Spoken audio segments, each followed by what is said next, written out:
हरे कृष्णा। सबका हार्दिक अभिनंदन है, स्वागत है। गुरु वैष्णव की दया से जो कुछ कहें कृपा करके ध्यान से सुनो।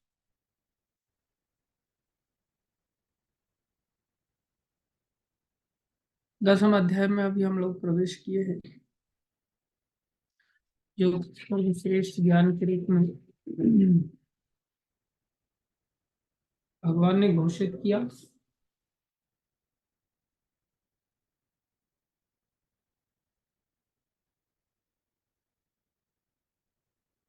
जिसको अर्जुन ने विशेष रूप से जब चतुश्लोकी भगवदगीता के रूप में देखा, 8, 9, 10 और 11वें श्लोक में, जिसमें आरंभ से लेकर के आखिरी तक की अवस्थाएं सारा ही वर्णन कर दिया। इसकी शुरुआत भगवान ने किया, हम सर्वस्य प्रभु मत सर्वम प्रवर्तते। सब चीजें मेरे से ही आती हैं, चाहे भौतिक जगत की हो या आध्यात्मिक जगत की हो, सबका स्रोत मैं ही हूँ। अभी हम लोग विमूढ़ लोग हैं। हमने पहले श्लोकों में सुना था, तीसरे अध्याय में तो भगवान ने घोषित किया था, प्रकृति क्रिय मानानी गुणै कर्माणि सर्वश अहंकार विमूढ़ात्मा करता आमति मनते। अहंकार के कारण व्यक्ति अपने आप में विमूढ़ रहता है, विशेष रूप से मूढ़ रहता है या सम्मूढ़ रहता है, और अपने आप को कर्ता मानता है कि मेरे कारण ये सब कुछ हो रहा है। वास्तविकता इससे भिन्न होती है। कल हम रास्ते से आ रहे थे तो एक खेत में आलू की खुदाई हो रही थी, तो ट्रैक्टर से उसमें से आलू निकाले जा रहे थे खेत में से, और लोग खेत में से आलू जहाँ बोए हो किसान ने, उसमें से निकाल निकाल करके डाले जा रहे थे। जैसे हमारे विट्ठल प्रभु हैं, वो खेती बाड़ी करते हैं महाराष्ट्र के अंदर। उनके पिताजी खेती बाड़ी करते हैं। उन लोगों को लगता है, बहुत सारे लोग खेती बाड़ी करते हैं, उन लोगों को लगता है कि हम खेती बाड़ी कर रहे हैं भाई, और खेत से जो है हमारी वजह से चीजें हो रही है। हमारा रोल कितनी देर का होता है? हमारा रोल थोड़ा सा कल्टीवेशन मात्र का होता है। हमने थोड़ी खेत की जुताई बुवाई कर दिया, उसके पश्चात उसमें आलू होना है नहीं होना है, कोई भी फसल उगनी है कि नहीं उगनी है, उगने के पश्चात बाहर होकर के बड़ी होनी है कि नहीं होनी है, बड़ी होने के बाद भी उसमें फल लगना है कि नहीं लगना है, ये ज्यादा रोल तो प्रकृति का है। जिसमें कि भगवान ने घोषणा किया, माया अध्यक्षेन प्रकृति सूयते सचराचरम। हमारा रोल क्या है? और हमको लगा है कि हमने एक जुताई किया है, हमने बुवाई किया है, हमने खाद वगैरह लगाया है, उसमें भी हमने क्या किया है? उसमें भी हमारे शरीर का रोल ज्यादा था अगर देखा जाए तो। हमारा रोल ऐसा विशेष क्या था? ये जो शरीर दिया, ये प्रकृति ने दिया। उसमें भी हमारी व्यक्तिगत सत्ता क्या अपने आप में ऐसी है जो हमारी भगवान से अलग सत्ता हो? उसमें भी हमारे शरीर के अंतर्गत भी जो रोल संभव हो पाया वो आत्मा के कारण हो पाया, और आत्मा की सत्ता अलग नहीं हो सकती। भगवान कह रहे हैं, जितने भी 8 प्रकार की प्रकृति है, चाहे स्थूल रूप से है जिसमें कि हमारा शरीर आता है, पृथ्वी जल अग्नि वायु आकाश आदि, वो सब भी तो भगवान का ही दिया हुआ है। हम तो मूंछों में ताव दे देते हैं, बस ऐसे ही 2-4 दाने बाल के आ जाते हैं या बड़े हो जाते हैं, थोड़ा मूंछों में ताव देते हैं। अरे वो बाल भी हमारा खुद का बनाया हुआ नहीं है, वो बाल भी भगवान ही बना रहे हैं। इसलिए भगवान ने कहा, भूमि रापो अनलो वायु खम मनो बुद्धि रे वच अहंकारम इतियम में भिन्ना प्रकृति अष्टधा तो जो भिन्ना प्रकृति है वो मेरी है, वो मेरे से आती है। तो हमारा अपने आप में रोल ऐसा क्या है जो हम भगवान से अलग समझ करके, भगवान से अलग सत्ता के आधार पर कुछ करने की सामर्थ्य रखते हैं? कोई सामर्थ्य नहीं है। हमारे साथ एक दो भक्त लोग थे, हम उनको बता रहे थे, देखो ये जो आलू निकल करके आ रहा है, अगर भगवान ऐसे खेत में पैदा करना बंद कर दें तो लोग बेचारे भूखे नहीं मर जाएंगे क्या? फिर प्रश्न उठता है, नहीं नहीं हम तो चिप्स खा लेंगे, लेज की चिप्स खा लेंगे। जमीन से आलू नहीं निकलेगा तो क्या दिक्कत है, चिप्स से पेट भर जाएगा। अरे तुम्हारी जो लेज की चिप्स है वो इन्हीं आलूओं से बनती है जो जमीन से निकलता है। इसलिए संसार में जो कुछ भी हो रहा है ना, वास्तव में वो पैसे से नहीं हो रहा है। जो कुछ भी हो रहा है इवेंचुअली प्रकृति के कारण नहीं हो रहा है, वो भगवान के कारण ही हो रहा है। उसमें हमारा बहुत ज्यादा रोल नहीं है। हमारा तो नाम मात्र का रोल है। और प्रकृति भी किसके अंतर्गत कार्य करती है? बोले भगवान के अंतर्गत कार्य करती है। इसलिए हम ऋणी हैं भगवान के। हमको लगता है कि हम भगवान का पालन पोषण कर रहे हैं, हम भगवान को भोग लगा रहे हैं, इसलिए भगवान यहाँ पर बेचारे खड़े मंदिर में। नहीं, हम सब ऋणी हैं भगवान की, ये बात हमारे दिमाग में बैठती नहीं है।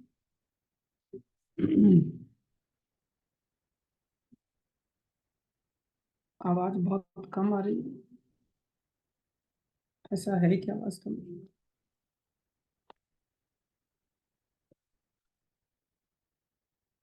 प्रयास कर रहे हैं थोड़ा जोर से बोलने का, आवाज कम तो नहीं होनी चाहिए।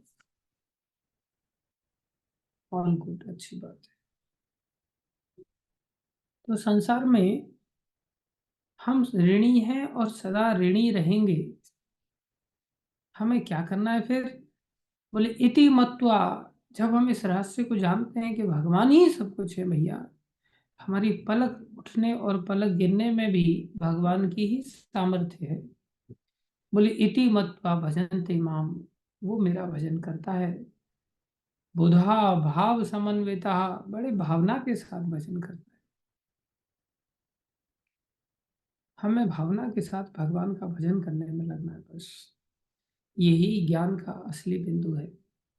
हम भक्त बने बस। 4 दिन बाद तो हमारा वैसे भी हमारे वश में कुछ होता तो हम मृत्यु को क्यों प्राप्त होते? 4 दिन बाद तो हम सभी मृत्यु को प्राप्त होकर के चलते बनेंगे। आज से 40 50 60 70 साल बाद कोई हम लोगों में से नहीं रहेगा यहाँ पर जो हम जो में एक दूसरे को देख पा रहे हैं। सब के सब टपक टपका गए होंगे तब तक। इसलिए भगवान का आश्रय लेना ही जीवन का हमारा लक्ष्य बनना चाहिए। उसके पश्चात जब कोई व्यक्ति ऐसा जानता है तो अर्जुन ने ये भी सीखा भगवान से कि मत चित्ता मत गत प्राणा बोधयंतः परस्परम, एक ही काम आ जाए जीवन में, कथयंतश्च माम नित्यम तुष्यन्ति चरन्ति च। जीवन इसी में व्यतीत हो। जो भक्त की पहचान होती है, तेषाम सतत युक्ता नाम, सतत भजन करने वाला भक्त होता है और उसे भगवान आवश्यकताओं की पूर्ति करते हैं। सबसे बड़ी आवश्यकता की पूर्ति है भगवान के द्वारा बुद्धि का देना, संसार की चीजों का देना। बोले उससे तो आदमी संसार में फंसता है और हम उसी को कृपा मानते हैं। हमको लगता है संसार की चीजें मिल जाए तो बस भगवान ने हमारे ऊपर बड़ी दया कर दी।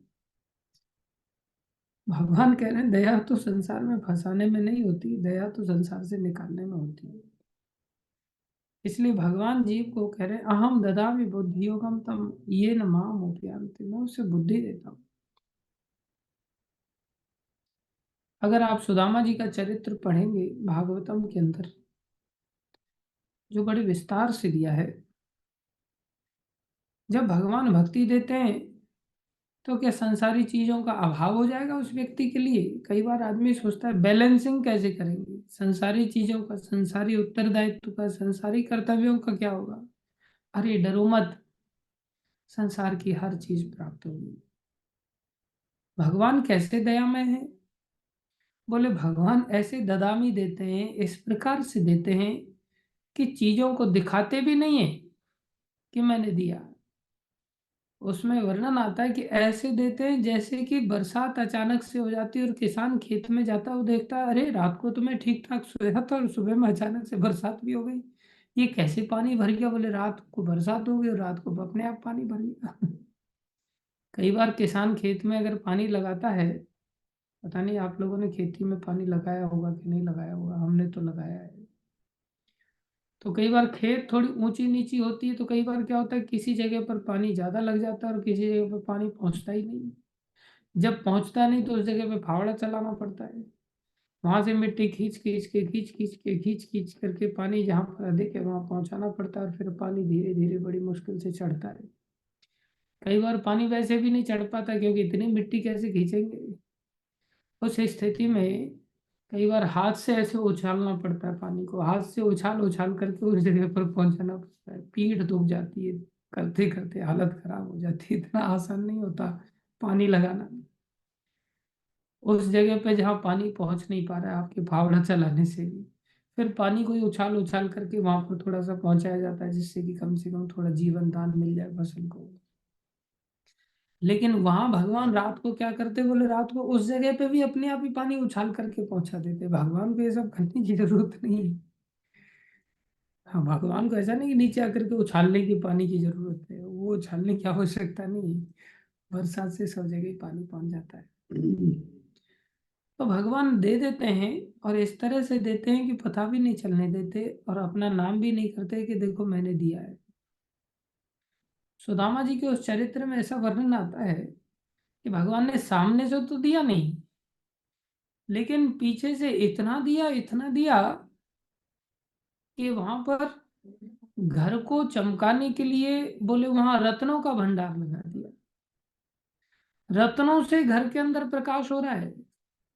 हम लोगों के अंदर जैसे बिजली से प्रकाश होता है और फिर लोड सेटिंग हो जाती है ऊपर से इलेक्ट्रिसिटी विभाग से और पता चला अब बिजली चली गई भाई, अब चुपचाप अंधेरा हो गया, अब शांत बैठो। पुराने समय में दिए में तेल डालते थे लोग, फिर दिए में तेल डाल करके दिए से उजाला होता था। जब दिए में तेल खत्म हो जाता बोले तेल खत्म हो गया भाई, अब कुछ नहीं हो सकता, अब अंधेरे में बैठो। लेकिन वहां ना लाइट जाने का झंझट है, ना दिए में तेल डालने का झंझट है। ऐसे ऐसे प्रकाशमान रत्न हैं सुदामा जी के घर में, जिसके कारण स्वयं प्रकाशित है उनका घर। इतना ही नहीं, बोले उनके आसपास ऐसे ऐसे दिव्य विमान हैं जो सूर्य और चंद्रमा की तरह चमकने वाले हैं, उनके मकान के चारों ओर ऐसे विमान खड़े हैं जो सूर्य और चंद्र की तरह चमकते हैं। बड़ा विस्तार से वर्णन है भागवतम के अंदर। ऐसे विमान तो देवताओं के पास भी नहीं है, देवलोक में विमान होते हैं, करोड़ों की तादाद में विमान होते हैं एक जगह से दूसरी जगह जाने के लिए, बड़े दिव्य विमान होते हैं। लेकिन सुदामा जी के पास जो विमान है उनकी तुलना देवलोक के विमान भी नहीं कर सकते। तो विचार करो, एक भक्ति करने से क्या भगवान ने नहीं दिया। और बड़े रहस्य की बात है, वहीं पर ऐसा वर्णन भी आता है कि भगवान कैसे देते हैं। बोले भगवान थोड़ी सी भक्ति कोई करता है, थोड़ी सी, स्वल्पम अप्यस्य धर्मस्य त्रायते महतो भयात, कोई व्यक्ति थोड़ी सी भी भक्ति करता है तो भगवान उस भक्ति को बड़ा मान लेते हैं और बड़ा मान करके देखते हैं कि अच्छा इतनी इतनी भक्ति कर दी, ओहो। और देखो हमारे दिमाग में तो ये बात घुसी नहीं ना, बैठी नहीं ना। हम तो फालतू में ही ढोल नगाड़े पीट करके संसार में घोषणा करते और भगवान को ही दोषी सिद्ध कर देते, हम तो भगवान के बाप बन के बैठे और भगवान को कहते हैं इतनी भक्ति की मैंने, मेरे को क्या दिया।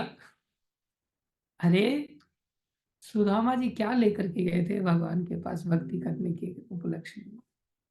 सुदामा जी मात्र चावल का थोड़ा सा लेकर के गए थे अमाउंट, बहुत थोड़े से मुट्ठी भर चावल होंगे मुश्किल से, और मुट्ठी भर चावल को लेकर के गए और चावल को ले जाकर के उसको भी दे नहीं रहे, छुपा छुपा करके रखा हुआ रखे हुए, लेकिन प्रेम तो है ना उनके अंदर, और भगवान ने वही छीन लिया। तो सुदामा जी से लिया कितना और ऐसा स्वाद बताया कि अरे सुदामा, आज तक बोले ऐसा स्वाद मेरे जीवन में मैंने या तो ब्रज में चखा है, बाकी अन्यत्र कहीं नहीं चखने में आया, या आज तुम्हारे चावलों में चखने में आ रहा है। देखो, कहाँ दुर्योधन के 56 भोग में स्वाद नहीं आ रहा उनको, लेकिन लेते कितना सा है, बोले थोड़ा सा, एक छिलका मात्र लिया, छिलका लेने में ही विदुर रानी को कह रहे हैं, विदुर जी को कह रहे हैं, काका जो आप गिरी खिला रहे हैं ना, इसमें वो स्वाद नहीं आ रहा है जो छिलके में स्वाद आ रहा था। तो ज्यादा स्वाद का बखान वर्णन करते हैं, या थोड़ी सी कोई भक्ति कर लेता उसी को इतना बड़ी भक्ति बता देते, अरे इसने मेरे लिए देखो इतना काम किया। जैसे नित्यानंद प्रभु को जब मदाई मार रहा था तो जगाई ने बोला, अरे तूने एक मटका तो मार दिया, अब और क्यों मार रहा है, इसने बेचारे ने बिगाड़ा क्या तुम्हारा। इसी बात को लेकर के जगाई को उन्होंने गले लगा लिया कि तूने मेरे नित्यानंद रूपी प्राण को बचाए हैं, इसलिए मैं तुम्हारा वध नहीं करूंगा। कितना भगवान स्वीकार कर लेते हैं। बोले हम देते, हमारा तो स्वीकार होता नहीं, बोले हम देते हैं लेकिन हमारा देना बड़े छल कपट वाला है, हमारा देना भक्ति वाला नहीं है ना। हम भगवान को सर्वस्व नहीं मानते ना, हम स्वयं को ही बहुत कुछ मान करके चलते हैं, अपना देते भी है तो उसमें से ज्यादा तो बचा के रखते हैं, और जो देते हैं उसमें से भी चाहते हैं इतना मिल जाए। तो ऐसा चालाकी भगवान ही मिले थे हमें दिखाने के लिए। हम सब चालाकी दिखाते हैं दुर्योधन की तरह, भगवान को ठगना चाहते हैं। भगवान कहते हैं, among the cheaters I am the greatest cheater. कोई मेरे को अगर ठगना चाहिए तो बेटा ठगो में, तुम्हें सबसे बड़ा ठग मैं ही हूँ। बोले तुम्हारी ठगाई में नहीं आ सकता। हम कैसे देते पता है, जैसे एक ब्राह्मण था, गुरु महाराज बड़ी सुंदर ये घटना सुनाते हैं। एक ब्राह्मण था तो बेचारा भक्त था। अब भक्त का काम होता है कि भगवान को प्रसन्न करना। तो उसने सोचा कि चलो मैं भगवान को कथा सुनाता हूँ, भगवान तो कथा से प्रसन्न होते हैं, जैसा कि भगवान ने यहाँ घोषणा किया। तो मंदिर में जाकर के भगवान को कथा के लिए मनाने लग गया, और भगवान को बोला, प्रभु मैं कथा करना चाहता हूँ, लेकिन कथा में जो भी खर्चा पानी होगा, व्यवस्थाएं होंगी, उसमें करीब 1000 रुपये का खर्चा है। आप कृपा करें तो, कोई यजमान तो अभी तक ऐसा मिल नहीं रहा है, आप कृपा करें तो कार्य हो जाए। तो कुल मिलाकर के उसने देखा कि 400-500 रुपये का तो कोई व्यवस्था हो गई थी। बोले 500 रुपये की और व्यवस्था हो जाए। उसी समय क्या हुआ, हनुमान जी की ओर भगवान ने देखा कि भैया इनकी व्यवस्था करो, और ये कथा सुनाना चाहते हैं राम दरबार में। राम दरबार का मंदिर था। तो आकाशवाणी हुई तो वहां पर एक सेठ उसी समय दर्शन करने के लिए आया था, एक बनिया दर्शन करने के लिए आया था। तो उसको हनुमान जी की आवाज सुनाई थी, तो हनुमान जी बोले, प्रभु आप चिंता मत कीजिए, 500 रुपये की तो व्यवस्था हो गई है, 500 रुपये का और एक अरेंजमेंट हो जाएगा। उन्होंने शायद कहा था 500 रुपये की व्यवस्था करवा दीजिए। तो हनुमान जी घोषणा कर रहे थे कि 1000 रुपये की व्यवस्था हो जाएगी, चिंता मत कीजिए। एक तो फंस गया है, एक को तो मैंने राजी कर लिया, एक और राजी हो जाए बस। वो सेठ इस बात को सुन रहा था, इस वार्ता को सुन रहा था। तो सेठ ने उसके साथ डील कर दिया, ब्राह्मण के साथ, कि ठीक है मैं 1000 रुपये चढ़ाऊंगा, और 1000 रुपये चढ़ाऊंगा, तुम कथा सुनाओ, ऊपर से जो व्यवस्था आएगी, बोले उस व्यवस्था में से ऊपर का हिस्सा मैं ले जाऊंगा। क्योंकि उसको लग रहा था कि हनुमान जी बाकी की व्यवस्था करवा देंगे। तो उसने 1000 रुपये चढ़ा करके यजमान बन करके बैठा। अब बैठा तो कुछ घटना को मैं मिस कर रहा हूँ, स्मरण में नहीं आ रही है। तो कथा सुनाते गए, वो कथा पूरी होने का समय आ गया। हनुमान जी ने कुछ उसकी टांग पकड़ ली, और वो सोच रहा है कि कोई दूसरा व्यक्ति आने वाला है चढ़ाने वाला, लेकिन हनुमान जी ने उसी की टांग पकड़ ली। वो सोच रहा था कि मैं पैसा चढ़ा दूंगा, व्यवस्था तो मेरी ओर से है ही, दूसरा आएगा तो उसमें से मैं अपने ले लूंगा, लेकिन दूसरा तो कोई आया नहीं। हनुमान जी ने उसी की टांग पकड़ के रखी, बोले पैसा चढ़ा यहाँ पर तू फटाफट, तब तेरी टांग को छोड़ेंगे। तो आदमी होशियार बनता है, लेकिन उस होशियारी में से भगवान उसको बराबर ठग लेते हैं। तो दुर्योधन को भी भगवान ने इसी प्रकार से ठगा, एक प्रकार से। दुर्योधन अपने आप में बड़ा होशियार बन रहा था। तो हम भगवान को ठग नहीं सकते, लेकिन भगवान को सरल भाव से अगर कोई भक्ति करता है, उसमें क्या करते भगवान, थोड़ा सा भी भक्ति करोगे तो भगवान उस भक्ति को ज्यादा मान लेते हैं। और भगवान इतना देते हैं, इतना देते हैं कि दुनिया में कोई व्यक्ति इतना दे ही नहीं सकता। थोड़ी सी भक्ति को ज्यादा मानने के पश्चात भगवान देते हैं तो इतना देते हैं, बोले इतना देते हैं कि कोई सोच नहीं सकता। जैसे ध्रुव जी को दिया था, ध्रुव लोग। अब इतने से चावलों के बदले में भगवान ने सुदामा जी को क्या नहीं दिया, भगवान ने सुदामा जी को सर्वस्व दे दिया। कहा उनकी पत्नी, बोले उनकी पत्नी जो वृद्धावस्था को एक प्रकार से प्राप्त हो गई थी, भूखे रहने के कारण पूरा शरीर झुर्रियों में बदल गया था। बोले वो सारा शरीर की कांति बड़ी दिव्य हो गई, शरीर भी दिव्य हो गया। ना केवल धन वैभव दिया, बूढ़े आदमी पर श्रृंगार करूं तो कैसा लगेगा बेचारा, लेकिन उनका बुढ़ापा भी दूर कर दिया, उनको दिव्य अवस्था दे दी शरीर। तो भगवान ने इतना देते और देने के पश्चात भी क्या सोचते पता है, मैंने क्या दिया है, मैं तो कुछ मुंह दिखाने लायक भी नहीं हूं। मैं तो ये सब चीजें सामने से भी नहीं दे सकता था, क्योंकि दे दिया ही मैंने कुछ नहीं है। इसने जितनी भक्ति की है, अब भक्ति कितनी की है, थोड़ी सी। बोले थोड़ी सी भक्ति के बदले में, बोले मैं तो कुछ दे ही नहीं सकता इसको, मैं तो इसका ऋणी हूँ। गोपियों को लेकर के तो भगवान ने यहाँ पे घोषणा कर दिया, मैं तो तुम लोगों का ऋण कभी चुका ही नहीं सकता। हनुमान जी को लेकर के घोषणा कर दिया, भैया भरत, मैं कभी से कभी ऋण नहीं हो सकता, इतना इन्होंने मेरे लिए कार्य किया है। हनुमान जी का मैं सदा ऋणी रहूंगा। क्या उन्होंने कार्य किया, बस शोध ला करके ही तो दी, वो भी भगवान की दया से ही। तो जो भक्ति हम भगवान की दया से ही करते हैं, उस भक्ति को भी भगवान इतना बड़ा मान लेते हैं। थोड़ी सी भक्ति करने के बावजूद भगवान उसको बहुत बड़ा मानते हैं, और देते इतना ज्यादा है, इतना ज्यादा देते हैं कि साधारण आदमी क्या, देवराज इंद्र क्या, ब्रह्मा की भी चार खोपड़ी हैंग हो जाएगी, अरे बाप इसको इतना प्राप्त हो गया। जैसे अम्बरीश महाराज को भगवान ने ऐसा दिया कि ऐसी संपत्ति देवताओं के पास भी नहीं थी, वो संपत्ति महाराज अम्बरीश के पास थी। जैसे खांडव वन से इंद्रप्रस्थ दिया भगवान श्री कृष्ण ने पांडवों को, दुर्योधन देखता रह गया, अरे ऐसा महल, अरे ऐसे महल का वर्णन आता है, बोले ऐसी महल की सभा तो ब्रह्मा की ही नहीं है जैसा यहाँ पर इंद्रप्रस्थ की सभा है। ऐसा तो पार्लियामेंट अभी जैसे मोदी जी ने बनाया, ऐसे ही पार्लियामेंट अलग अलग लेवल पर होते हैं, इंद्र के पास भी है, ब्रह्मा के पास भी, बोले ब्रह्मा जी का भी ऐसा पार्लियामेंट नहीं होगा जैसा अद्भुत यहाँ पर भगवान श्री कृष्ण ने प्रोवाइड किया। और ऊपर से क्या सोचते हैं, बोले मैंने तो कुछ दिया ही नहीं। अब हम अपने आप को तोल के देखें कि हमारे जीवन में ये चतुश्लोकी गीता अंदर घुसी है क्या। हमारे दिमाग में तो सदा यही बैठा रहता है कि हम भक्ति बहुत ज्यादा कर रहे हैं, और ठाकुर जी पता नहीं है भी या नहीं है। होते तो जरूर, थोड़ी बहुत तो कुछ कृपा करते, थोड़ा बहुत कुछ देते, लेकिन बाबा लगता है कि भगवान की सत्ता ही नहीं है, भगवान है ही नहीं। हमारे दिमाग में ये बात बैठी नहीं अभी तक, इसलिए हमारी वास्तविक भक्ति का उदय नहीं हुआ, अभी तो वास्तविक भक्ति हमारी चालू ही नहीं हुई। अभी तो हमारी धारणा ही अलग बनी हुई है। हमारी धारणा का स्तर क्या है पता है, जैसे एक बार एक गांव के लोगों ने देखा कि एक बड़े तपस्वी महात्मा हैं, गांव के बाहर रहते हैं। तो उन महात्मा जी के चरणों में निवेदन किया, महात्मा जी आप हमारे गांव में आइए, और गांव में आकर के आप हमें भगवान से कनेक्ट कीजिए, भगवान के बारे में हमें कृपा करके बताइए, आप हमारे ऊपर कृपा कीजिए, कथा कीजिए।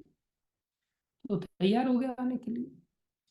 वहां पहुंचे, पहुंचे सब लोगों को बोला, अच्छा भाई ये बताओ, आप लोगों में से भगवान में कितने लोग मानते हैं। तो जब ये प्रश्न किया गया, जैसे कोई भी प्रश्न हमसे किया जाता है, तो प्रश्न करने के साथ पूछा जाता है कि हाँ भाई जितने लोग मानते हो उतने हाथ खड़े करो, जो नहीं मानते हो हाथ नीचे रखो। जैसे आप लोग सुन रहे हैं, आप लोगों से मैं कहूँ, आप लोगों में से कितने लोग भगवान को मानते हैं, हाथ खड़ा करो। कुछ लोगों ने ऐसे आशीर्वाद देने के लिए हाथ खड़ा किया, बस ऐसे आशीर्वाद देने वाले हिसाब किताब से। और कुछ लोग तो सोच रहे हैं कि ऐसे ही सर पे हाथ रख करके हाथ खड़ा करना भी है कि नहीं करना है। कुछ लोग ऐसे आराम से बोले, अरे मानते हैं कि नहीं मानते अभी तो क्लियर है नहीं, कहीं हाथ खड़ा करने में फंस न जाए। प्राय कोई भी कार्य को लेकर के आसानी से कोई हाथ खड़ा नहीं करना चाहता, ज्यादातर लोग हाथ नीचे ही रखते हैं, प्राय ऐसा देखा जाता है। उनको ऐसा लगता है कि फंस गए तो बोलो बोलो आगे बोलो, बोले आगे की क्या स्टोरी है वो बताओ, आगे की घटना बताओ, अभी हाथ खड़ा करने की क्या आवश्यकता है। ठीक है, कुछ लोगों ने तो कंप्यूटर वाला हाथ खड़ा किया, अपना हाथ खड़ा नहीं हो रहा है, अपने अपने लैपटॉप से हाथ रेज का ऑप्शन ही दबा दिया,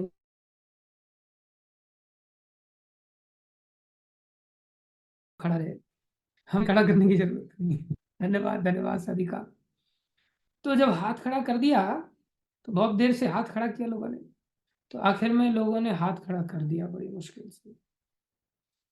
पहली बार तो उन लोगों ने हाथ खड़ा किया ही नहीं, और जब हाथ खड़ा नहीं किया तो महात्मा बोले, अरे धिक्कार है ऐसे लोगों के बीच में, भगवान के बारे में क्या बनाया, तो सब नास्तिक भरे पड़े हैं, इन लोगों की खोपड़ी में क्या जाएगा जो भगवान को मानते ही नहीं, छोड़ो इनको। वो बेचारे भाग गए वापस आसन छोड़ करके। अब लोगों ने सोचा, अरे ये तो गड़बड़ हो गया। फिर जितने भी मुखिया लोग थे गांव के, फिर से गए जाकर के और गांव के लोगों को सबको समझा दिया, अभी दोबारा ऐसा मत करना, घंटा मत लगाना, देखते मत रहना, केवल महात्मा जी की तरफ के खड़ा करना है कि नहीं करना है, खड़ा कर देना। तो फिर से गए, जा करके बोले, महात्मा जी आप कृपा करो, आपके बिना तो हम सब अंधकार में डूब जाएंगे, आप इतने अच्छे भक्त हैं, आओ ना थोड़ी सी कथा करो ना। अगली बार से आपको ऐसे ही नास्तिक लोगों से भेंट नहीं कराएंगे, आप आओ तो सही, आप देखो आकर के। फिर वो आए, अच्छा चलो जाकर के देखा तो सबने हाथ खड़ा कर दिया, बोले कितने लोग भक्ति में भगवान में मानते हैं? सबने एकदम से हाथ खड़ा कर दिया, बोले सब मानते हैं। महात्मा जी बोले, इतना आप लोगों का अटूट विश्वास है, सब हंसते लोग हैं, सब भगवान में मानते ही है पहले से ही, तो मैं तो शास्त्र आ रहा था बताने के लिए जिससे आप लोगों का भगवान में विश्वास हो, आप तो पहले से ही मानते हैं, मेरी बोलने की क्या जरूरत है अब यहाँ पर, उठ करके फिर से चल पड़े। तो उठ करके चल पड़े, फिर गांव वालों का दिमाग हैंग हो गया, अरे यार भूल नहीं पाए कुछ भी, ये तो फिर भाग गए। इस बार क्या किया, अलग प्लान बना लिया, बोले एक काम करना, आधे लोग खड़े करना और आधे लोग नीचे रखना। फिर जाकर के बोले, महात्मा जी कुछ लोग ऐसे हैं जो कि अभी भगवान को नहीं मानते हैं, आप आओ तो सही, मैं आपको आप इस बार मिलाते हैं उन लोगों से, सब आस्तिक नहीं है, पहले बोल रहे थे सब नास्तिक नहीं है, सब आस्तिक बन गए। अब कह रहे हैं, बोले नहीं, सब आस्तिक भी नहीं है और सब नास्तिक भी नहीं, आओ तो सही, वो आ गए। आकर के, अच्छा बोलो कौन कौन भगवान में मानता है, तो आधे लोगों ने खड़ा कर दिया और आधे लोगों ने नीचे रखा। आधे लोगों ने नीचे रखा, आधे ने खड़ा कर दिया, तो बोले अच्छा, आधे लोग जितने भी भगवान के बारे में मानते हैं और जो नहीं मानते हैं आधे लोग, उनको एक एक व्यक्ति पकड़ पकड़ के सिखा दो, मेरी क्या जरूरत है, आपस में ही जो मानते हैं, जो नहीं मानने वाले हैं उनको सिखा दो, मैं चला। उठ करके चल पड़े। और फिर गांव के लोग हैरान हो गए, ये क्या बीमारी है भैया, इन्होंने तो कुछ प्रकाश ही नहीं डाला, उल्टा बता करके चले गए। आधे लोग जो मानते हैं वो नहीं मानने वालों को बता देना। जैसे हम लोगों ने इंजीनियरिंग कॉलेज में स्ट्राइक की थी, तो प्रिंसिपल ऑफिस में हम लोग 8-10 लोग मिलने के लिए गए, प्रिंसिपल हमें अपना एजेंडा समझाने लग गया, उसमें से पूछा आप लोगों को समझ में आया, तो कुछ लोग बोले नहीं समझ में आया। अरे मूर्खों, किसी को भी समझ में नहीं आया, तो कुछ लोग नहीं नहीं साहब समझ में आ गया। जैसे उसने डांट करके बोला तो आधे लोग बोल पड़े, हाँ साहब हमें समझ में आ गया। अच्छा ठीक है, जिनको समझ में आएगा, जिनको नहीं आएगा बाहर जा करके आप जिनको आ गया वो समझा दो उनको। उसने बाहर निकाल दिया ऑफिस से, अपना पीछा छुड़ा दिया, उसने अपना पल्ला झाड़ लिया, बोले जिनको आ गया, जिनको नहीं आ रहा उनको जा करके समझा दो आने वाले लोग। ऐसे ही महात्मा जी चले गए यहाँ से। इस घटना से क्या देखने में मिलता है कि हम लोग ऐसा बिल्कुल क्लियर कंसेप्ट वाले नहीं है कि हम आस्तिक हैं या वास्तव में आस्तिक नहीं है, या आधा जानते हैं या आधे नहीं जानते। हम तो अपने मतलब के लिए आस्तिक बन जाते हैं और अपने मतलब के लिए नास्तिक बन जाते हैं, अपने मतलब के लिए थोड़े आस्तिक बन जाते हैं तो थोड़े नास्तिक बन जाते हैं, जैसी जिस समय में जो आवश्यकता नजर आती है, जिस समय भजन कीर्तन हो रहा होता है तो जाकर के आराम से भजन कीर्तन की मंडली में जाकर के बैठ जाते हैं। जिस समय सिगरेट दारू पीनी होती तो उस समय जाकर के सिगरेट वाली मंडली में जाकर के घुस जाते हैं। बोले जैसा देश वैसा देश। जैसा पानी बहता रहता है उसी में हम मुर्दे की तरह उसी दिशा में हम बहने लग जाते हैं। हमारे हमारे अपने आप में कोई कंसेप्ट क्लियर नहीं है। कभी संसार में ऐसा लगता है नहीं, सब संसार में पैसे से काम हो रहा है तो पैसे के पीछे भागने लगते हैं, पैसा ही भगवान बन जाता है। और जब देखते हैं कि भैया पैसे से कुछ काम हो ही नहीं रहा है, पैसे से दवाई काम कार्य कर ही नहीं रही है, अब तो एक ही उपाय है कि भगवान ही मात्र सहारा है, तो डॉक्टर कहता है भगवान ही ठीक कर सकता है भैया, भगवान का तब भगवान का नाम लेने लग जाते हैं। तो जब सारे रास्ते बंद हो जाते तो भगवान का नाम, कोई कहता है भगवान की भक्ति करो तो भक्ति, कोई कह रहा है भक्ति में क्या रखा है, आराम से सर मुंह ढक के सोइए, किस किस को याद करे, किस किस को रोइए, आराम बड़ी चीज है, मुंह ढक के सोइए। हम आराम से फिर टांग पसार करके सोने लग जाते हैं। तो हमारे डामाडोल स्थिति है, हमारे दिमाग में कंसेप्ट अभी तक क्लियर नहीं हुआ। लेकिन जो भक्त होते हैं जैसे सुदामा जी हैं, उनके दिमाग में चाहे कितनी भी गरीबी है, लेकिन नहीं कि पहले गरीबी मिटा लेता हूँ, बाद में जाकर के भक्ति करूंगा। नहीं, केवला भक्ति किया और बेचारे थोड़ा सा ही कुछ ले गए, क्यों? भगवान ने कंडीशन ही ऐसी दे रखी है, इतनी छुट्टी दे रखी है, पत्रम पुष्पम फलम तो भी ह्यू में भक्त्या प्रेक्षति। भक्ति करने के लिए ऐसा थोड़ी है कि आपको प्रधानमंत्री बनोगे, आपके पास दुनिया भर के गिफ्ट आइटम होंगे तभी जाकर के भगवान को आप कुछ गिफ्ट कर पाओगे। नहीं, आपके पास दूसरे से घर से मांगा हुआ सड़ा चावल भी आप भेंट कर सकते हो भगवान को, आपके खुद के घर में अगर नहीं है। भगवान उसी को इतनी बड़ी भक्ति मान लेते हैं और आपको सर्वस्व दे देंगे। ये भगवान की भक्ति का कंसेप्ट है, जिसमें भक्ति में भगवान देखते हैं कि इसने थोड़ी सी भक्ति की, उसको बड़ा मानते हैं, और अपने द्वारा जो कुछ भी देते हैं उसको छोटा मानते हैं। और हमारी दृष्टिकोण क्या है? हम ऐसा समझते हैं कि हमने भक्ति बहुत ज्यादा दे दी है और हमें भगवान की ओर से मिल कुछ नहीं रहा है। हम भक्ति को कहाँ समझ पाए? सुदामा जी के चरित्र में बड़े विस्तार से भगवान ने इस बात को समझाया है, बड़ा खोल करके सुखदेव गोस्वामी ने इन बातों को समझाया है।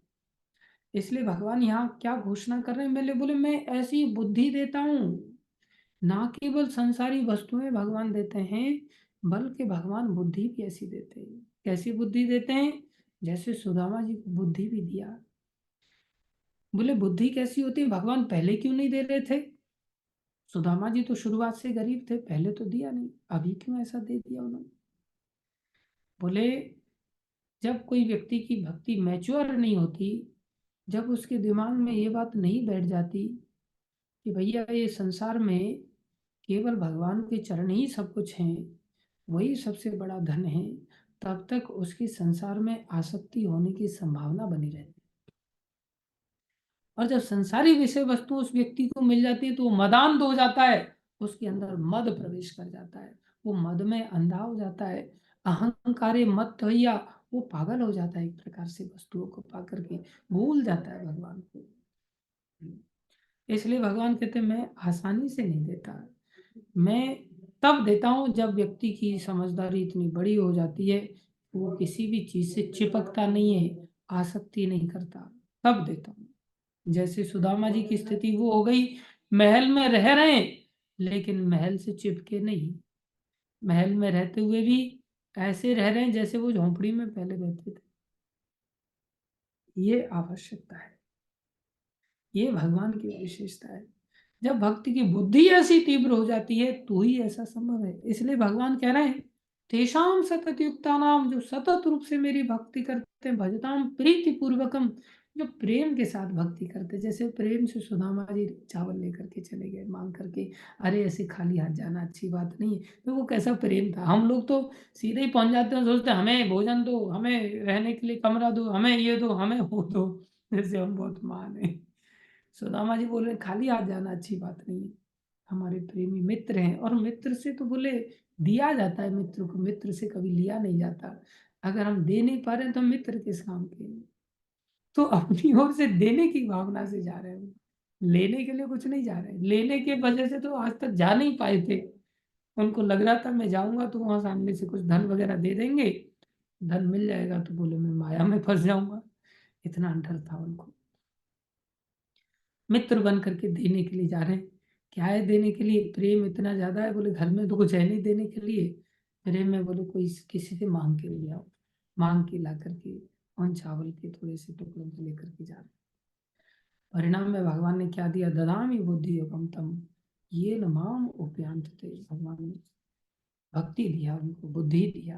तेषाम एव अनुकंपार्थम अहम अज्ञान जम तमः।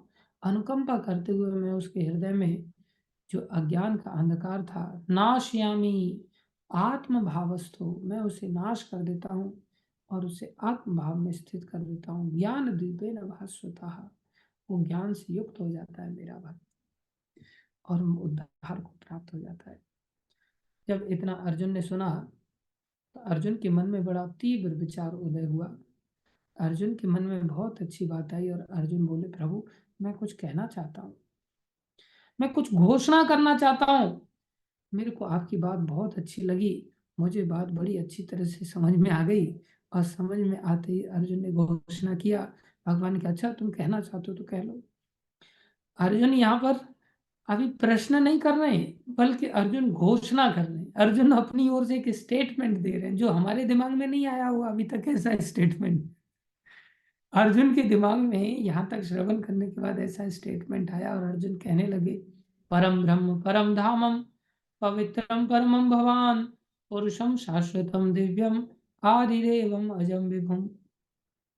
हे कृष्ण, आप तो परम ब्रह्म हैं। कहाँ पहले मित्र मात्र कह रहे थे, अभी बात ऐसी बैठ गई दिमाग में, ओहो, बोले आप साधारण व्यक्ति नहीं, आप परम ईश्वर हैं, आप परम धाम हैं, आप पवित्रम परमम भगवान, आप पवित्रता की पराकाष्ठा हैं, आप शुद्धि की पराकाष्ठा हैं। और कहने लगे, घोषणा करने लगे, आहुस्त्वाम ऋषया सर्वे, आपके बारे में ऐसा मैं ही नहीं घोषणा किया, आपके बारे में ऐसा तो ऋषियों ने भी बोल दिया। देव ऋषि नारदस्ता था, असितो देवलो व्यास, ये सब तो देवल व्यास आदि इन सब ने भी बोला है। देखो भक्तों की प्रामाणिकता को दर्शा रहे कि भक्तों के द्वारा जो कही गई बात होती है वो भगवान से भी बढ़कर होती है। और लास्ट में बोले, ये बात तो आपने भी बोल दिया है, स्वयं चैव ब्रवीष में, ये तो आपने भी बोल दिया। हमें कभी ऐसा नहीं सोचना चाहिए कि नहीं, भगवान हमें कुछ कहेंगे तभी हम करेंगे। यहाँ भगवान का नाम उन्होंने सबसे आखिरी में लिया, ये बात तो अब आप ही अपने मुखारविंद से कह रहे हैं। पहले उन्होंने घोषित किया, साथ में ऋषि मुनियों का नाम लिया और बाद में आपके बारे में बताया, भगवान के बारे में बताया कि ये घोषणा आपने भी की अपने मुखारविंद से। तो उन बातों में कोई अंतर नहीं होता। जो बातें भगवान के भक्त करते हैं वही बातें भगवान भी करते हैं। इसलिए हमारे समक्ष अगर भक्त हमें कुछ कहने के लिए तत्पर हो तो हमें उन बातों को भगवान की ही सदृश बातों की तरह सम्मान देना चाहिए और जीवन को आगे बढ़ाने की चेष्टा करना चाहिए भक्ति मार्ग में। कहने लगे, हे कृष्ण, सर्वम एतम ऋतम, ने आपने जो कुछ कहा है बिल्कुल सत्य है। यन्माम वदसी केशव नहीं ते भगवत व्यक्तिम विदुर देवान दानवः। मैं निश्चित रूप से जानता हूँ ना तो देवतागण ना असुरगण ही आपके स्वरूप को समझ सकते हैं, क्योंकि भगवान को जानना इतना आसान बात नहीं। इसी अध्याय के दूसरे श्लोक में भगवान ने कहा, न मे विदु सुरगणा। अर्जुन, मेरे को तो सुर और देवता या असुर वगैरह कोई नहीं जान सकता, क्योंकि वो तो मेरे द्वारा ही बनाए गए हैं। अपने प्रयास से वो मुझे कैसे जान सकते हैं? आसान नहीं है। लेकिन जिसे आप जनाते हैं वो अवश्य जानता है। इसलिए हे प्रभु, आपने मेरे को जनाया, आपने मेरे ऊपर कृपा किया। हम अपने प्रयास से नहीं भगवान को जान सकते, भगवान हमें जनाए तो हम जान सकते हैं। इसलिए भगवान और भगवान के भक्त अगर जनाए तो ये सबसे बड़ी कृपा है, इससे बड़ी और कोई कृपा नहीं। ये देवताओं के ऊपर भी ऐसी कृपा नहीं होती जैसी कृपा भगवान ने प्रभुपाद जी के माध्यम से हम लोगों के ऊपर की। प्रभुपाद जी जैसे शुद्ध भक्तों को भेज करके भगवान ने हमें जनाया। लेकिन हम लोग इन रहस्यों को जानते नहीं, भगवान के ऐश्वर्य को जानते नहीं, भगवान के नाम के प्रति तुष्यंती रमंती च, भगवान की कथाओं के प्रति ऐसी रुचि नहीं है। ये चतुश्लोक की गीता हमारे दिमाग में भी बैठी नहीं, ये तो नरसिंह जी के दिमाग में बैठी थी। जो नरसिंह मेहता गुजरात में भक्त हुए, उनकी लड़की की शादी होने वाली थी और निरंतर वो भजन कीर्तन में डूबे रहते थे।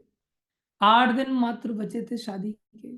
तो उनकी पत्नी आकर के पूछते, होश भी है थोड़ा बहुत? आपको पता है लड़की की शादी सर पे आ गई, मात्र 8 दिन बचे हैं। तो पूछते कौन सी तारीख है शादी की? उनको तारीख भी नहीं पता कि शादी की तारीख कौन सी है। इतने डूबे हुए, इतने भगवान के सर्वस्वता को मानते कि भगवान ही सब कुछ करने वाले, हम क्या करने वाले। ऐसा नहीं कि भगवान भी सब कुछ करने वाले इसलिए हमें कुछ करने की जरूरत नहीं, करते हैं। कथयन्तश्च माम नित्यम, कथाओं में रुचि लेते हैं, दुष्यंती च रमन्ति च। तो जब पत्नी लात मारती है अंदर से तो कई बार व्यक्ति मजबूर हो जाता है संसार में काम धंधा करने के लिए। और कई बार देखा जाता है कि स्त्रियां प्रेरणादायक होती हैं संसार में काम करवाने के लिए। कई बार कोई व्यक्ति बैठा रहता है काम नहीं करता तो घर वाले कहते इसकी शादी करवा दो, अपने आप काम करने लग जाएगा बोले। अभी बैठ करके बहुत लंबे समय से खा लिया इसने, इसकी शादी करवा दो, अकल ठिकाने आ जाएगी। तो नरसिंह जी की पत्नी उनको कहती है अब होश भी है थोड़ा बहुत कुछ कर भी लो, कोई व्यवस्था देखो। लड़की की शादी सर पे आ गई, 8 दिन बचे हैं। तो निकले बेचारे घर से शादी करने के हिसाब से कुछ कमाई धमाई करने के लिए। जैसे ही निकले एक गांव में पहुंचे तो वहां भागवत सप्ताह चल रही थी। और शादी में 8 दिन भी नहीं थे, शादी में बचे 3-4 दिन, घूमते घामते कथा तक पहुंच गए। और वहाँ भागवत सप्ताह 7 दिन वाली कथा चल रही थी, उसी दिन पहला दिन था। कथा में जैसे ही पहुंचे तो कथा को सुनते ही ऐसी रुचि आई कि भूल गए फिर से कि शादी कौन से दिन है। और जाकर के कथा में बैठ गए। अब तो पूरा 7 दिन वो कथा चलती रही और 7 दिन तक वो कथा में ही रमण करते रहे। अब बीच में शादी वाली तारीख निकल गई। अब जब लास्ट दिन भंडारा हो गया और धूमधाम से नाच गा करके खूब कीर्तन हुआ, खूब नाचे, खूब आनंद लिया। एक दूसरे को रो रो करके सब गले मिलने लग गए, भाई कितना आनंद आया। अब ये कथा समाप्त हो गई, आज कितने दुख की बात है, आगे से ये कथा होगी नहीं। उनका तो ऐसा दृष्टिकोण रहता है ना, हमारा ऐसा दृष्टिकोण रहता है, अरे 108 दिन का ये कोर्स चल रहा है, 108 में से बड़ी मुश्किल से आधे में तो पहुंच गए, हे भगवान ये आधा कब खत्म होगा, उसके बाद फिर कोई कोर्स नहीं आगे। लेकिन वो रो रहे हैं एक दूसरे को लेकर के, अरे यार आज कथा खत्म हो गई, चलो अब क्या करें, अब वापस जाना पड़ेगा। तो नरसिंह जी जैसे पूछे तारीख क्या हुई तो बोले 10 तारीख हो गई। अरे 7 तारीख की तो शादी थी, 10 तारीख हो गई, पता नहीं क्या होगा। घर में पता नहीं कितना अपमान सहन करना पड़ा होगा घर वालों को, मेरी वजह से सब लोग कष्ट पाए होंगे। चलो जाकर के अब माफी मांग लेता हूँ, जो भी हुआ होगा। घर वापस चले, घर वापस जब गए तो वहां जाकर के देखा बेटी तो है ही नहीं। पत्नी को देखा तो पत्नी को देखते ही पत्नी प्रसन्न होकर के एकदम से उनसे मिलने लगी, पूछने लगे अरे तुम खुश हो रहे हो, बच्ची कहाँ है? और बोले मुझे माफ कर दो, हाँ शादी शुदी के लिए मैं कोई व्यवस्था नहीं कर पाया, और मैं तो क्या बताऊं, मैं तो जाकर के कथा में बैठ गया था सारा विस्तार से। बोले दिमाग खराब हो गया है, सारी व्यवस्थाएं तो आपने करवा दी। बोले मैंने कहाँ व्यवस्थाएं की? बोले आप ही ने तो 11 साल का एक सांवला से रंग का एक लड़का भेजा था जिसके पास इतना धन था, और उसको आपने भेजा था, बोला कि पहले तुम पहुंचा करके आ जाओ, बाद में मैं आऊंगा। लेकिन हमें लगा कि चलो आप कहीं कथा कीर्तन में कहीं व्यस्त हो गए होंगे। लेकिन इतना संपत्ति वो बालक लेकर के आया, तो उसी संपत्ति से बड़ी धूमधाम से कथा हुई और सारी जिम्मेदारी उस बालक ने निभाई। अब तो हैरान हो गए नरसिंह जी, बोले हे भगवान, मैंने तो किसी बालक को नहीं भेजा, न धन भेजा, न कुछ भेजा, ये कौन बालक कहाँ से घुस गया अंदर, किसने ऐसी लीला की? तो भगवान श्री कृष्ण ही आकर के इस प्रकार से लीलाएं करते हैं। ददामि बुद्धि योगम, तब भगवान ने देखा कि अरे ये तो भक्ति में लगे हुए हैं, ये तो कथा के अंदर रमण कर रहे हैं, ये भक्ति होती है। हम लोगों के अंदर तो भक्ति भी करते हैं तो व्यवस्था देख लेते हैं, भोजन मिलेगा कथा के बाद तो कथा में बैठेंगे, नहीं तो उठ करके चल पड़ेंगे। यहाँ उनकी शादी की स्थिति है लेकिन कोई परवाह नहीं, कोई चिंता नहीं। हमारी स्थिति अभी उस प्रकार की समझ की नहीं बन पाई। ये सारा समझ का खेल है, ये सारा ऐश्वर्य को जानने की रुचि का परिणाम है। जैसे कि अर्जुन ने यहाँ पर बताया, अर्जुन क्या कह रहे हैं? बोले प्रभु आपकी ये जो लीला है, आपका जो ऐश्वर्य है, बोले ये मेरे को इतना अच्छा लग रहा है, इतना अच्छा लग रहा है कि मैं इससे तृप्त रह गया। और आप कृपा करके मेरे को बताओ कि मैं आपका ध्यान कैसे करूं। किस किस तरह से आपको चिंतन में रात दिन में डुबा के रखूं? आप बस चिंतन में सततम, कैसे मैं सतत रूप से आपके हृदय में, अपने हृदय में आपको बिठा लूं। हे कृष्ण, हे परम, मैं किस तरह आपका निरंतर चिंतन करूं? भगवान के बारे में घोषणा तो कर दिया, 17वें श्लोक में भगवान से प्रश्न कर दिया, कथम विद्याम अहम योगम योगिम स्वाम सदा परिचिंतयन। परिचिंतयन कैसे होगा? परिचिंतन मतलब एक होता है चिंतन, एक होता है परिचिंतन। परिचिंतन उसको होते परितः चिंतयन इति परिचिंतन। परितः मतलब पूरा चारों तरफ से, चारों तरफ से मैं चिंतन आपका ही करता रहूं। ऐसा नहीं कि थोड़ी देर के लिए आपका चिंतन हो गया और थोड़ा भजन कर लिया, 16 माला खत्म हो गई, थोड़ी सी कथा कर ली बस, उसके बाद अलग ही चिंतन चालू। अब भाई दूसरे काम भी करने होते हैं, सुबह शाम भगवान का हो गया, बस बात खत्म। संसारी लोग प्राय ऐसा कहते हैं। भगवान ने कहा कि हाथ धो के उनके पीछे पड़ जाओ। लेकिन अर्जुन यहाँ घोषणा कर रहे हैं, कथम विद्याम अहम योगिन स्वाम सदा परिचिंतयन केषु केषु च भावेषु चिंत्यो अशी भगवन मया। आप कृपा करके मेरे को इतना बताओ ना अपने बारे में कि मैं आपका किस किस किन किन रूपों का कैसे कैसे आपका स्मरण करूं। आप ये सब कृपा करके बताइए। विस्तरेण आत्मनो योगम, विस्तार से बताओ प्रभु। विभूतिम च जनार्दन, हम भगवान को जानते नहीं, भगवान के ऐश्वर्य को जानते नहीं। अगर जानते होते तो भला भगवान के अतिरिक्त संसार में कहाँ हम आसक्त हो सकते थे? कहीं आसक्ति की संभावना नहीं रहती। क्या भगवान के ऐश्वर्य से भी बढ़कर कहीं ऐश्वर्य है संसार में? संसार में हम कोई मंदिर में कोई गाड़ी घोड़ा आ जाती है तो गाड़ी घोड़ा को देख करके आकर्षित हो जाए, इतनी बड़ी गाड़ी लेकर के आए, ओ हो, देखो इसकी पत्नी कितनी सुंदर उतर रही है गाड़ी से, कितने गहनों से लदी हुई है इसकी पत्नी। हम भगवान को भूल जाते हैं भैया भगवान इन गहनों के स्वामी हैं। ये सब गहने जिन सोने और चांदी की खानों से बने हुए हैं, वो तो शंकर भगवान का वीर्य मात्र है, भगवान श्री कृष्ण की शक्ति का ही परिणाम है। क्या भगवान के पास कम गहने, क्या भगवान के पास कम विमान है, कम गाड़ियां हैं? लेकिन हम लोग भगवान के ऐश्वर्य को जानते ही नहीं, भगवान के ऐश्वर्य के प्रति आंखें बंद करी की हुई हैं। संसार के ऐश्वर्य के प्रति हमारी आंखें खुल जाती, जैसे ही हरि कथा चालू होती है एकदम ऐश्वर्य को जानने का प्रयास करते उसी समय नींद आ जाती है, ये सब बातें अंदर घुसती नहीं। और जैसे ही संसार की बातें होती है एकदम से आंखें खुल जाती है, कान खुल जाते हैं, तो वो ऐश्वर्य सब अंदर दिमाग में घुस जाता है। वो इतना सैलरी ले रहा है पता है तेरे को, वो उतना सैलरी ले रहा है पता है। और ये भूल जाते हैं कि तेरे को पता है कि प्रहलाद जी को भगवान ने कितना दिया, पता है तेरे को ध्रुव जी को कितना दिया, अरे बच्चों को इतना दे दिया तो बड़ों को कितना देंगे भगवान। उस समय में जब कथा चल रही होती है उस समय हमारे कान बंद हो जाते हैं, तो ऐश्वर्य हमारे दिमाग में घुसता ही नहीं। और कई बार क्या होता है, घुस भी जाए ना, हम कथा सुन भी ले ना, अच्छा ध्रुव जी को पूरा ध्रुव लोक ही दे दिया जिसका प्रलय में भी नाश नहीं होता, तो चुपचाप ऐसे एकदम से डल व्यक्ति की तरह बैठे रहते, हाँ ठीक है दे दिया होगा। क्योंकि हमारे दिमाग में क्या बैठा है, 8 घंटा काम करेंगे तब 500 रुपया मिलेगा, और वहां पर 6 महीने के बाद इतना दे दिया कि घंटे का काम करने का झंझट ही खत्म हो गया। इतना इतना कोई नहीं देता होगा, दिमाग में ये विश्वास हो ही नहीं सकता। इतना सा बच्चे को बोले इतना दे दिया होगा, बोले ऐसा गप है, ये सब बियॉन्ड एक्सपेरिमेंट बातें हैं, ये तो सिर्फ मनोरंजन की बातें हैं, इसलिए दिमाग में स्ट्राइक ही नहीं होता हमारे, क्योंकि आज तक न देखा न सुना कभी ऐसा। इसलिए बात दिमाग में बैठ ही नहीं पाती। ज्यादातर संसार में तो बोलते हैं इतना काम करोगे तो इतना पैसा मिलेगा, इतना करोगे तो इतना मिलेगा, आपके पास जितनी ऊंची डिग्रियां होंगी तो आपकी सैलरी बढ़ जाएगी। यहाँ कोई डिग्री नहीं है, छोटा सा बच्चा है 5 साल का, और 5 साल के बच्चे के पास क्या 5वीं पास भी नहीं की उसने तो अभी तक, और उसको इतना सब कुछ दे दे, बोले ये गप होगा। कई बार हम कान खोल के सुन भी लेते हैं तो विश्वास दिमाग में नहीं आ पाता, इसलिए भगवान के ऐश्वर्य के प्रति अवगत नहीं रहते। ये बात तो रूप के प्रति आकर्षण की बात तो, भगवान के ऐश्वर्य रूपी जो भगवान का रूप है, खाली रूप के बारे में सुखदेव गोस्वामी ने सुना था, और खाली एक श्लोक ही सुना, ओहो ऐसा रूप, एकदम से आकर्षित हो गए।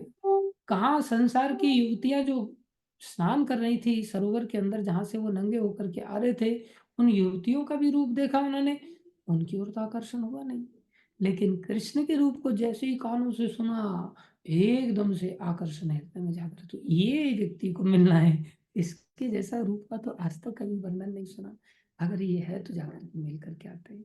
हमारे कान में भी ये बातें घुसती हैं, हमारे कान में भी वरा पीड़म नटवर वपु जैसे श्लोक घुसते हैं, लेकिन घुसने के बावजूद भी स्ट्राइक नहीं कर पाते।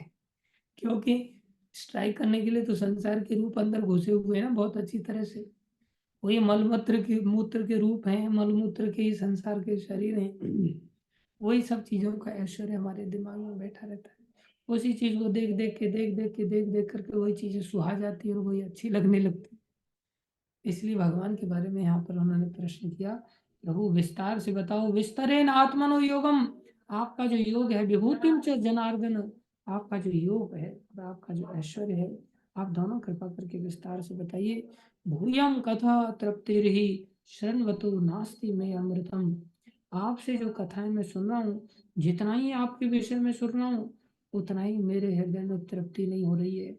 अर्थात इसका मतलब ये नहीं कि तृप्ति हो ही नहीं रही है, तृप्ति हो तो रही है, लेकिन तृप्ति होने के पश्चात और हैंकरिंग बढ़ रही है और अंदर से अतृप्ति अर्थात और पाने की भी इच्छा हो। इसलिए वयम तो न वित्रप्याम उत्तम श्लोक विक्रमे यश्रणवताम रसज्ञानाम स्वादु स्वादु पदे पदे। प्रभुपाद जी यहाँ भागवत में तात्पर्य को उद्धृत कर रहे हैं भागवत से कि जहाँ ऋषि मुनि लोग हैं वो भी सुखदेव गोस्वामी से सुनो, या तो भगवान से भगवान के ऐश्वर्य को सुनो या भगवान के भक्तों से भगवान के ऐश्वर्य को सुनो। बोले जो सच्चे भक्त बन जाते हैं ना, जिनके दिमाग में ये बातें बैठ जाती है और भक्ति करते हैं और उनका हृदय थोड़ा शुद्ध हो जाता है, हृदय शुद्ध होना जरूरी है, उनको सुनते हुए ये एकदम से आकर्षित कर लेते हैं। लेकिन अभी हमारी स्थिति क्या है, हमारी स्थिति एक भूत वाली स्थिति है। कल हम एक भूत के संपर्क में आए, सच्ची घटना हम बता रहे, जिसमें कि एक बालिका के ऊपर भूत आ गया। तो हम उसको कीर्तन सुना रहे हैं, उसको कुछ सुना रहे हैं, तो वो कह रही ये आवाज मेरे कानों में नहीं घुस रही है। और वो कह रही सुनो सुनो सुनो सुनो, एक आवाज आ रही है क्या, तुम लोगों को सुनाई दे रही है? बोला हमें तो कोई सुनाई नहीं दे रही। अरे नहीं सुनाई दे रही, बिल्कुल बोला नहीं सुनाई दे रही। मैं पूछा कौन सी आवाज है? बोले वो कह रहा है चलो यहाँ से, चलो चलो, यहाँ मत बैठो, चलो यहाँ से। मैंने कहा भैया हमें तो ऐसा कुछ सुनाई नहीं दे रहा है, हमें भूत की आवाज नहीं सुनाई दे रही है और उसको हमारी आवाज नहीं सुनाई दे रही है। ऐसी हमारे दिमाग में ये बात, भूत मन का भूत ऐसा अंदर घुसा हुआ है संसार का कि हम बैठे तो होते हैं कथा में, लेकिन भूत कह रहा वीडियो ऑफ करो, वीडियो ऑफ करो, ज्यादा खुल करके मत सुनो नहीं तो पता चल जाएगा सुन भी रहे हैं या कुछ और कर रहे हैं, इसलिए वीडियो ऑफ करके बैठो। या कुछ लोग तो वीडियो क्या पूरा ही ऑफ कर दो, बोले चलो चलो यहाँ से चलो, तुम्हें आवाज नहीं आ रही है क्या? बोले कौन सी आवाज? अरे ऑफिस से आवाज नहीं आ रही है क्या? चलो यहाँ आ जाओ, यहाँ आ जाओ, छोड़ो संसार में। बोले कथा वार्ता मंदिर आदि छोड़ो, जल्दी आओ इधर। बोले वो भूत बुला रहे होते हैं। हम सबकी वही दशा है, कानों से हम सुन रहे हैं, लेकिन भूतों ने हमारी दूसरी आवाज को ही फोकस करके हमारे दिमाग में बिठा दिया है। भूतों की आवाज हमें सुनाई दे रही है, लेकिन भक्ति की आवाज अंदर घुसती नहीं। इस आवाज को हमें डालना, ये एक दिन में नहीं जाएगी, अभ्यास करने से जाएगी, शुद्ध होने पर जाएगी। भूत का प्रभाव जब कम हो जाएगा तो बड़ी आसानी से हम इस चीज को कर पाएंगे। भूत का प्रभाव जब तक हल्का नहीं होगा तब तक हम इस चीज का आश्रय नहीं ले पाएंगे।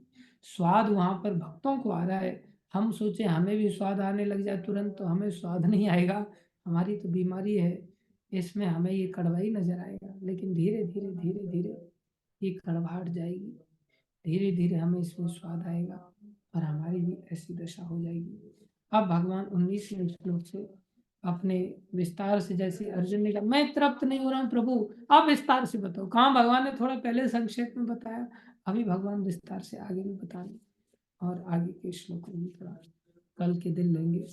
और चिंता मत करो, ज्यादा श्लोक तो दिखाई दे रहे हैं, लेकिन सार रूप में भगवान यही समझा रहे हैं कि सब कुछ मैं ही हूँ। हर श्लोक में, यहाँ से 19वें श्लोक से लेकर के आखिरी के श्लोक तक भगवान अपने ऐश्वर्य का वर्णन कर रहे हैं। उस ऐश्वर्य को हम समझें, ध्यान से सुनते हुए और जीवन को सफल बनाए। धन्यवाद सभी का धैर्य पूर्वक श्रवण करने के लिए। हरे कृष्ण। प्रणाम सभी भक्तों को।